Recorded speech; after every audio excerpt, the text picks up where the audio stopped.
This is the Barbados Today afternoon news for Monday, March 19. Thank you for joining us. I am Mary Claire Williams. Our top story this afternoon, police are investigating the death of a middle-aged woman early this morning. The incident occurred in St. Lawrence Christchurch, and the victim is said to be a 55-year-old woman. We will have details as they become available.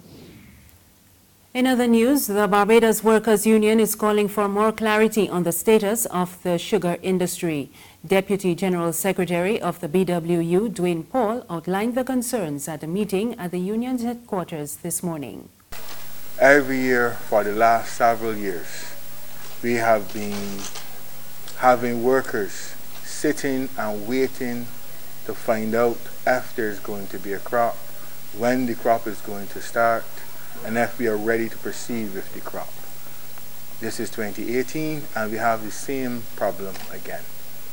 This is the 19th of March and so far we have been told about 3 different dates for the start of the crop. The newest one that we are hearing by rumor, not from official word from management, is that the crop will now start on the 26th. We are not sure. And hopefully when we meet with them later this week, that will be clarified in terms of if we will start on the 26th. The wider issues, however, surrounds the ever-present uncertainty as it relates to sugar as an industry in Barbados. Barbados Labour Party candidate for St. James Central, Kerry Simmons, has refuted claims by the recently formed Solutions Barbados Party that the BLP's leaked manifesto contained ideas copied from that new party. Addressing a rally at Briar Hall, Christchurch last night, Simmons identified areas in the document that were reprinted in the leaked 2018 manifesto. He also asked how could they have been copied from the 2-year-old Solutions Barbados. When the Barbados Today published a headline yesterday saying that the Barbados Labour Party stole somebody's manifesto, I was deeply offended. Solution Barbados? That we thief something from them? No, I sat in the cabinet in 2007 when Jerome Walcott, Dr. Jerome Walcott, now our General Secretary, brought to the Cabinet of Barbados a cabinet paper urging the cabinet to agree to a policy that we should, as a Barbadian people, have a tax-free basket of goods, including healthy foods, to encourage people to eat healthy in this country, man. Mia Motley was in that cabinet. Cynthia Ford down there was in that cabinet. Dale Marshall over there was in that cabinet, and there are others. So I'm making it up. Ask them. I then campaigned in 2008 as part of a Barbados Labour Party team. I've come here tonight with one piece of thing in my hand. One, and that is the manifesto of the Barbados Labour Party of 2008. And at page 50 of that manifesto, I had it marked. At page 50 of the manifesto, it says, we will remove import duty and VAT from a basket of goods which support healthy eating, include diabetic supplements, low sugar and low fat snacks, cereals, peas, beans, food supplements, multivitamins, and vegetarian burgers, tofu, etc. I ain't making up these things. It is here under the thing called health. And in 2008, there was no solutions. So how could you steal from that which did not exist? Health officials say the 10% levy on sweetened drinks has not been fully effective because manufacturers and distributors have been absorbing some of the costs. Addressing the UWI Health Symposium on the weekend, Director of the George Allen Chronic Research Center, Dr. Alafia Samuels, said the absence of a public education program before the implementation is also affecting the impact of the tax. Although a 10% tax was imposed by government and is being collected by government, the industry has absorbed some of that tax. And on the shelf, you're only actually seeing around a 6% tax difference in prices. So obviously, it's what the consumer faces when they are going to the checkout register that matters. and the consumer is only facing a 6% difference, and this is going to influence their behavior. Usually when we're going to do something like this, it's really a health intervention, and so it will be important to have public education to prepare the public.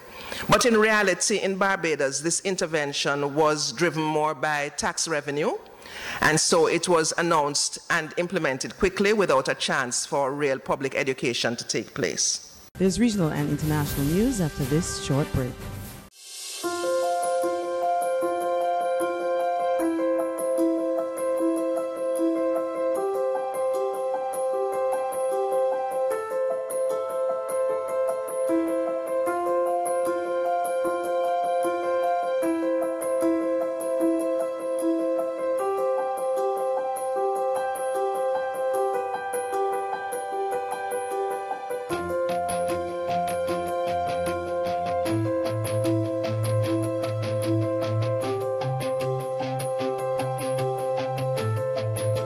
Barbados Today, news you can trust.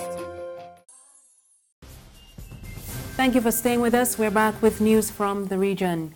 Retired jurist Paula Mae Weeks has been sworn in as the first female head of state in Trinidad and Tobago. At the ceremony this morning, President Weeks said she was seeking a new light for the country during her term in office. 59-year-old Weeks said she wants to be known as a humble first servant with a mandate to render service with enthusiasm. She also said she is assuming office well aware of the ills facing the country. And on the international scene, the United Kingdom and the European Union have signed a significant portion of the Brexit agreement. Brexit negotiators Michel Barnier and David Davis said the deal that the UK refers to as the implementation period is a decisive step.